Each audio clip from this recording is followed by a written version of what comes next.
Bonjour tout le monde, soyez les bienvenus dans ce nouvel épisode de T-Digital, le podcast. Je vous rappelle les règles du podcast. On va à la découverte d'un commerçant de proximité, d'un artisan, d'un entrepreneur. On s'installe chez lui, on boit du thé et on discute avec lui de la place prise par le digital dans son quotidien de chef d'entreprise. Avant de débuter cet épisode, je tiens à remercier les partenaires de cet épisode, à savoir l'équipe d'Alpha Centauri Film qui s'occupe de la captation vidéo et l'équipe du magasin Mustang Evolution à Bar pour la partie vêtements. Aujourd'hui, on est à Obernai à la cave Barabos et je suis avec Jean Muller. Ça va Jean? Ça va, merci. Et toi? Écoute, super. Je suis ravi que tu nous accueilles ici. Je suis ravi de vous recevoir. Est-ce que tu peux, avant de commencer cet épisode, te présenter, nous dire qui tu es, ce que tu fais et quel est ton rôle ici au sein de la cave? Alors, je m'appelle Jean Muller, du coup. Je suis œnologue de formation. Ça fait 18 ans, 19 ans même que j'exerce ce métier en Alsace et dans d'autres régions en France et même à l'étranger. J'ai décidé cette année de m'associer avec un ami pour racheter la cave Barabos et devenir caviste. C'est un métier un peu différent de ce que je faisais jusqu'alors. Et voilà, c'est très excitant et exaltant même. Je m'amuse vraiment bien à tenir une boutique et à transmettre ma passion aux clients. Ça fait combien de temps que vous avez repris le magasin? C'est très frais, on a commencé le 12 juillet de cette année. Et bon, c'est un projet qui a mûri depuis le mois de mars. On est tombé par hasard sur une annonce et du coup on s'est lancé là-dedans, on a mûri ce projet et puis voilà, on a commencé en juillet. Ok, donc c'est une aventure qui est toute nouvelle. Toute nouvelle, exactement. Et avant, quand tu étais œnologue au sein d'établissements, des restaurants, enfin c'était quoi ton métier? Alors le métier d'œnologue, c'est bien que tu me poses cette question parce que c'est souvent confondu avec le métier de sommelier. Le métier du sommelier consiste à savoir présenter les vins et vendre les vins dans une table de restaurant, ou en magasin. Le métier d'œnologue, c'est plutôt en amont, c'est dans la production de vin et on a une formation scientifique à la base, en bac+5, où on étudie la chimie et la composition des vins et les processus de transformation des raisins en vin. Et du coup, c'est une formation longue, assez poussée. Et du coup, notre travail consiste à accompagner les vignerons sur l'élaboration de leur vin. Ok, donc toi tu intervenais pour le coup auprès de vignerons. Oui, et j'interviens encore. Et tu interviens encore, ok, voilà, tu continues ça en fait, en parallèle. J'ai travaillé pendant plusieurs années pour plusieurs entreprises et où j'exerçais des fonctions de responsabilité et puis je tournais dans pas mal de vignobles. Et puis il y a 2 ans, j'ai décidé de me mettre à mon compte. Et du coup, j'ai lancé mon activité en tant que conseiller indépendant. Et voilà, du coup, j'ai conservé quelques clients que je suis encore en ce moment. Du coup, les vendanges sont des périodes un peu chargées pour moi parce que du coup, je commence tôt le matin. Et puis après, à la boutique, toute la journée. Et du coup, ici, dans cette boutique, qu'est-ce qu'on peut retrouver comme produit? C'est quoi la sélection que vous faites? Alors, on va retrouver tous les produits issus de raisins, donc des vins, mais aussi des alcools. On travaille sur toutes les régions françaises. On a aussi quelques vins étrangers aussi. Et puis, on va aussi travailler certains spiritueux. D'accord. Un petit peu de bière également, parce qu'il y a de la demande. Un petit peu des softs. Et enfin voilà, on trouve un peu… Comme ça, tout le monde trouve son bonheur. Trouve son bonheur à la cave Barabos. Exactement. Et du coup, aujourd'hui, tes clients ici, vu que c'est le cadre aussi d'une reprise d'activité, est-ce que ce sont toujours les mêmes? Est-ce qu'il y a eu des nouvelles personnes que vous avez réussi à conquérir depuis ces quelques mois? C'est qui cette clientèle aujourd'hui qui vient chez vous? Alors aujourd'hui, on a une bonne part de clientèle locale qu'on a su conserver et des nouveaux clients par nos réseaux propres à chacun, donc Sébastien Valker, mon associé et moi-même. Des nouveaux arrivants aussi sur Obernai, parce qu'Obernai est une ville en pleine expansion en ce moment, et du coup il y a pas mal de nouveaux arrivants, du coup ça aussi ça fait partie de notre clientèle. Et on a une grosse partie aussi de tourisme, parce que c'est une ville très touristique, et comme on est idéalement situé en plein centre-ville, on a beaucoup de touristes qui viennent. Effectivement, depuis avant ça n'arrête pas. Ça tourne, ça se promène. Malgré la période un peu maussade du mois d'octobre, avec la météo pas très sympa, il y a malgré tout pas mal de monde.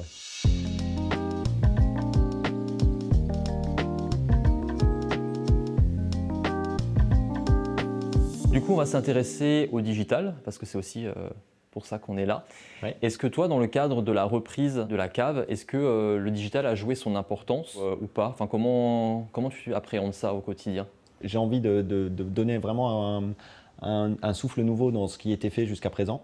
L'ancienne propriétaire faisait un peu de digital, mais n'y mettait pas forcément tout le temps énormément d'énergie. Elle manquait de régularité. Alors aujourd'hui, je suis en train de comprendre pourquoi elle ne mettait pas vraiment de régularité, parce que là, je suis dans une période… On va en parler après, justement. Voilà. Je suis dans une période où je suis pris un peu de toutes parts, notamment avec les vendanges, mon activité de conseil et tout ça. Et du coup, j'ai pas forcément, franchement, l'énergie là tous les jours. Et à chaque fois, je me dis, il faut que je fasse quelque chose cette semaine, il faut que je sois régulier, il faut que j'essaye de suivre un certain plan. Avant de commencer, c'était bien dans ma tête. Là, aujourd'hui, et pourtant, je le disais avant, il faut être régulier, il faut suivre un plan et tout. Et en réalité, c'est toujours plus compliqué, quoi. Une fois qu'on y est, de se dire, bon, parce qu'il y a l'activité de vente, il y a l'activité de conseil, et puis il y a aussi l'activité après digitale qui prend du temps. Mine de rien, du temps. Ouais, c'est ça. Et j'anime aussi j'animais une page pour un club dont je suis président.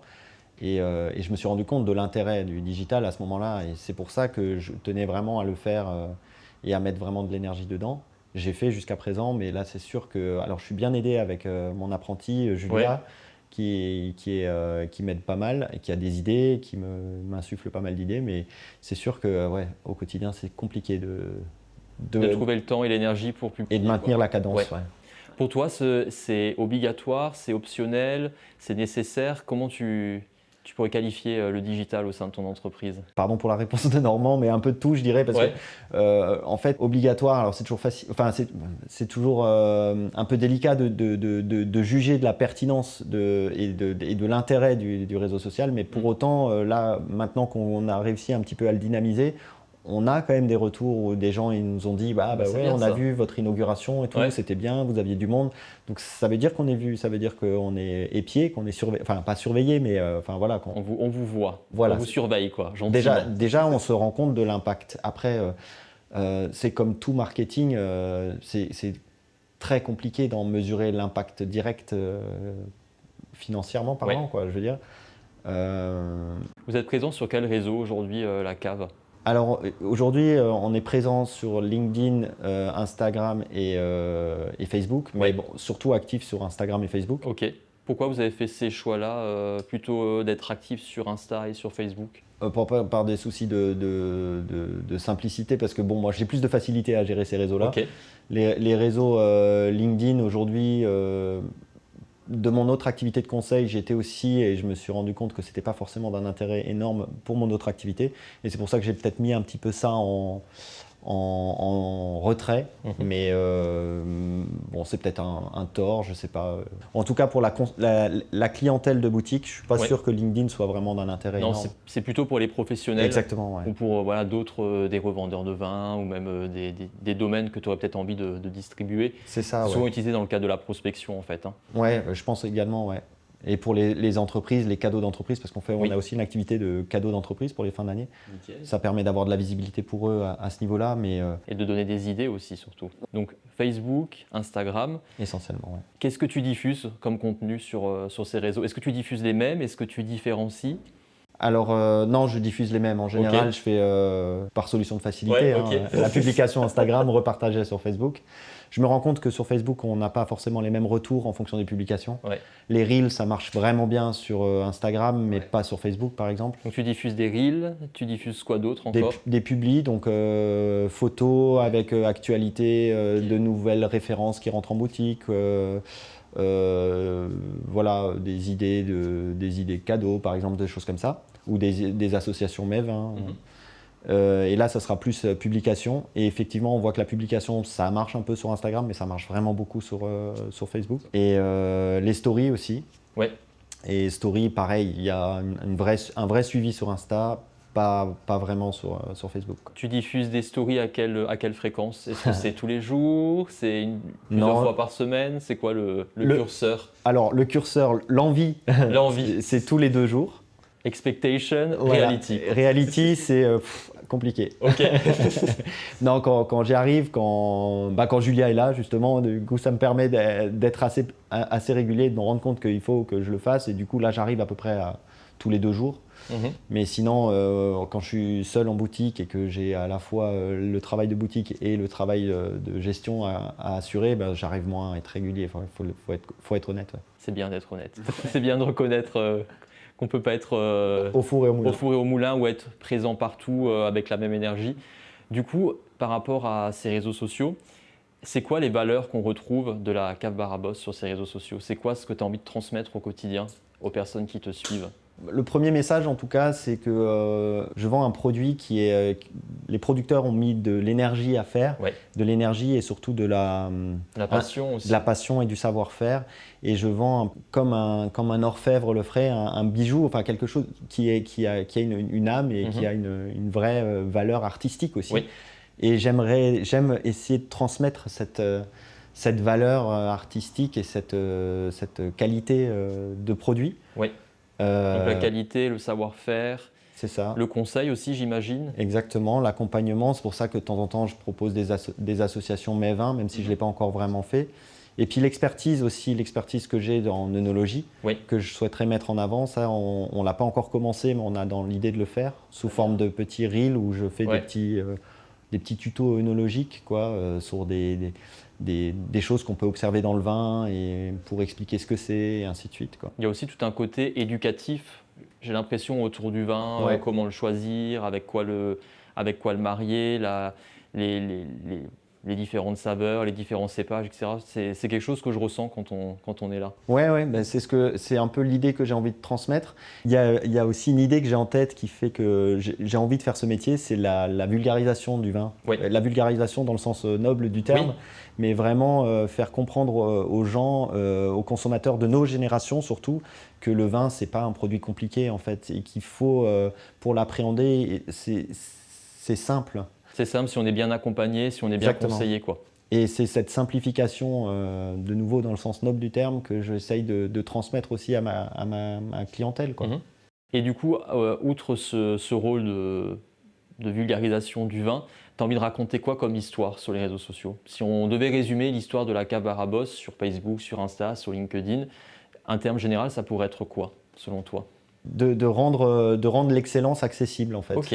Donc l'excellence du vin et de faire comprendre qu'on peut avoir de l'excellence dans un vin à 13 € comme dans un vin à 80 € la bouteille, mais que cette excellence, elle est accessible et elle est compréhensible par n'importe qui. Mais il suffit d'être accompagné pour le comprendre.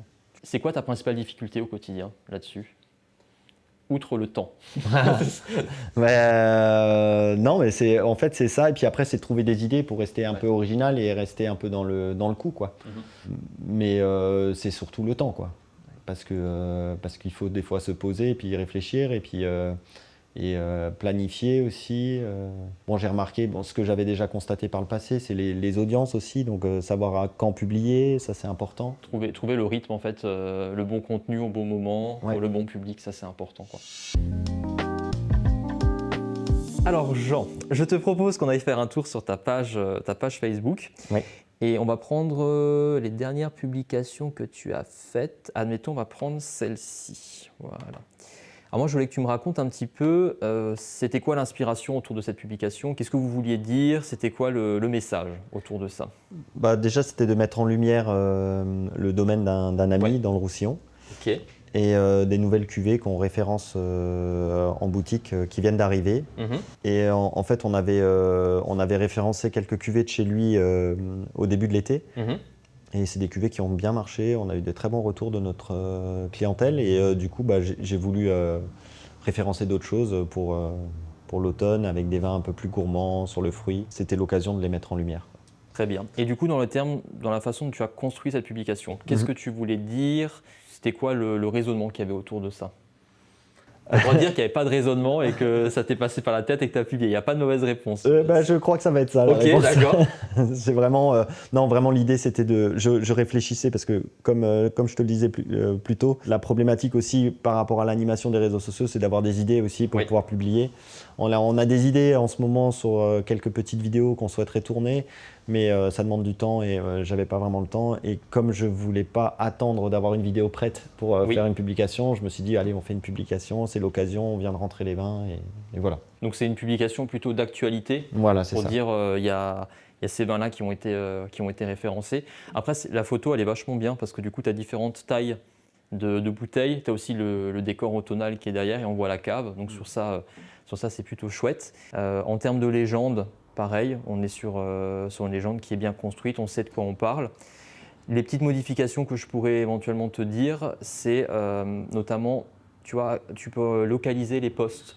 Okay. C'est hyper important de mettre Aubernais ou de mettre la Bille, parce que du coup, ça te fait du référencement en plus. Ça, c'est le plus important. Et après, ce qu'on peut aussi faire et qui est chouette, c'est de faire une phrase d'accroche, tu vois, parce que tu avais commencé, vous aviez beaucoup apprécié, etc. Peut-être faire une phrase d'accroche, avec on rentre de nouveaux vins, nouvelles références. Donc pour vraiment montrer l'actualité, le développement, tu peux le garder. Et à la fin, peut-être mettre une question ouverte. Ça, c'est toujours important aussi pour justement créer ce qu'on appelle de l'engagement. Et toujours une question ouverte, comme ça les gens vont te répondre. Et toi, tu vas pouvoir reposer une question et ainsi créer de la discussion. Et ça, en fait, c'est le principe d'engagement, c'est que plus tu vas avoir un post qui va amener à la réaction, plus tu vas avoir d'engagement, plus tu vas avoir de réaction, et plus ce post il va être diffusé aussi. Donc comme dit, la petite question ouverte à la fin. Et sur la photo, soit tu mets une photo ou alors tu en mets plusieurs. L'idéal, c'est 4 photos parce que du coup, ça remplit bien l'espace. Et quelque chose qui est hyper important, c'est de mettre ton logo sur les photos. Ah ouais. Parce que du coup, elles ne peuvent pas être réutilisées et elles sont forcément protégées par le logo et elles appartiennent au final à la cave. Ça évite que ça soit réutilisé par quelqu'un d'autre. Voilà. Mais après, pour le reste, tu as déjà les bonnes bases, tu écris bien, tu mets des emojis. Donc, Alors, j'écris bien. Là, il se trouve que c'est Julia qui a bien écrit. Donc, mais alors, Julia écrit bien, voilà. La structure, elle est chouette. Les emojis aussi, c'est bien, ça permet de structurer et puis de rendre le contenu agréable à la lecture. Ok. Est-ce que tu avais des questions éventuellement ? Oui, j'en avais, mais du coup, tu y as répondu. Si jamais tu as des questions à l'issue du podcast, tu peux m'envoyer un message et j'y réponds avec plaisir. Ok, c'est gentil. On va passer à la phase un peu plus ludique du podcast. Je t'explique ça tout de suite. Donc, je t'invite à prendre une carte, tu fais une coupe, c'est mélangé. Tu lis la carte et après, tu peux la montrer à la caméra. Et à l'issue du podcast, la publication de l'épisode du podcast, tu as 1 semaine pour réaliser le challenge. Ça marche. Je coupe. Alors, photo. Prépare une mini infographie sur une thématique en lien avec ton post. Donc l'idée, ça va être de faire une infographie, peut-être en lien avec le nombre de références de vins que tu as ici, les différents cépages, avec quoi ça peut être associé, mais c'est créer en fait une publication de type photo que tu vas pouvoir diffuser sur tes réseaux après. Bon, ça va, ça me paraît pas trop compliqué. Et c'était un petit coup de stress, je mets à disposition une fiche ressources. Eh ben super. Tu es cap de relever ce challenge ? Cap, ça marche, ça roule. J'ai hâte de voir ça. Je te remercie de nous avoir accueillis ici dans le cadre de cet épisode. Moi, je vous dis à très vite pour un nouvel épisode de T-Digital, le podcast. Et à bientôt. Ciao, ciao. Bye.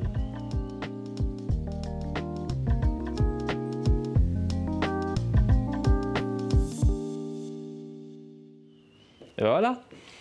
Nickel. Bon, franchement, tu as eu des cartes les plus compliquées à faire. Hein. Ah, bon, Pourquoi ? Parce qu'une petite infographie, ça demande quand même… Du travail, mais qu'est-ce que tu appelles l'infographie en fait ? Tu sais, c'est quand tu as plusieurs petits éléments, petits symboles qui résument en fait, admettons un texte, tu vois, sur comment choisir son vin, je fais attention à ça, à ça, à ça. Et du coup, c'est comme un résumé, mais visuel de ce que tu aurais pu écrire, quoi. Sur une photo ? Sur une photo, ouais. Donc c'est souvent, tu as des chiffres, tu as des informations, des statistiques, des petites photos aussi pour illustrer. Mais si tu as besoin, je t'enverrai des exemples. Ah ouais, je veux bien là du coup, parce que moi j'étais là en mode il faut faire une publi avec une photo, ça va, tranquille. Non. Il y a des défis un peu quand même qui sont un peu plus corsés, quoi. Ouais, mais c'est pas grave, c'est bien, ça me fait sortir de ma zone de confort. Exactement. Comme le thé d'ailleurs. Comme le thé. Ouais, c'est vrai que… On précise, hein, mais il n'y avait que du thé dans ces tasses. Ouais.